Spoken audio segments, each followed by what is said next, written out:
Hello বন্ধুরা, এই দেখুন আমাদের বুড়া বসেছে চেয়ারে। কবি কবি ভাব, কবিতার অভাব। স্কুল যাবে আর বাস এখন আবার 8টার আগে এসে যাচ্ছে তাড়াতাড়ি। এই জন্য তাড়াতাড়ি রেডি করে আজ সকাল সকাল ঘুম থেকে উঠে গেছে 5:30টায়। তারপরে আর শুলোই না, ঘুমালোই না। আর এই যে কোমরটা ভেঙে দিয়েছি কে? তুমি। আমি কি করে কোমর ভাঙলো? ব্যথা করছে। কিসে কখন কোমর ভাঙলো? মাকে কালকে ও কি করেছে জানেন? ও আমাকে এসে আর জ্যাকেটটা খুলে পিছন থেকে এমন এক সাপোর্টে দিয়েছে, তাই জন্য আমিও দিয়েছি। 3-4 ঘা পেয়েছে, ব্যাগটাই করে দিয়েছি। আজকেও দিতাম, প্রচুর বার বেড়ে গেছে।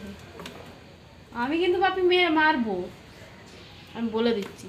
প্রচুর সাহস হয়ে গেছে, শুধু বদমাইশি ছাড়া কিছু নেই। অসভ্যগিরি, নোংরা ছিল।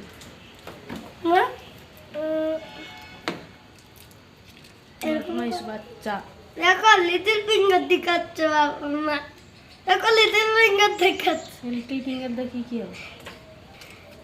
দেখো লিটল ফিঙ্গার কি হয় ওটা দেখালে? দেখো কি হয় ওতে? এরকম হয় ওইটা। প্রচুর হারামি হয়ে গেছে, বদমাস। এত বদমাস যে বলে কাজ নেই। রোদে কিছুতেই থাকবে না, তার রোদ হলে প্রচুর গরম। আর এখন কি সুন্দর হালকা মিষ্টি রোদটা এসছে। এখন কটা বিল্ডিংও খালি, অত বেশি কেউ নেই। আর এখানটাতে রোদ আসে সকালবেলা, আমাদের রুমের সামনে আসে না, একটু এসছে আমাদের রুমের সামনে। আর বেশিক্ষণ থাকবেও না। আর এখানটাতে লাস্টের দিকটাতে খুব ভালো রোদ আসে। এখন 10:30 10:30 পর্যন্ত এখানটায় রোদ থাকবে। নাহলে আমাদের বিল্ডিংয়ে উপরতলায় কোনো রোদ এইখান ছাড়া আর আসে না। এই দুটো রুম ভালো রোদ আসে, আমাদের এখানটা পর্যন্ত একটু যায়।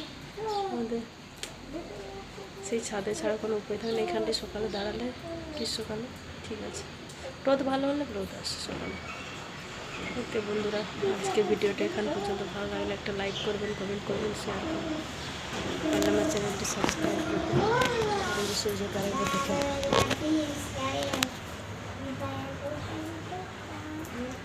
এই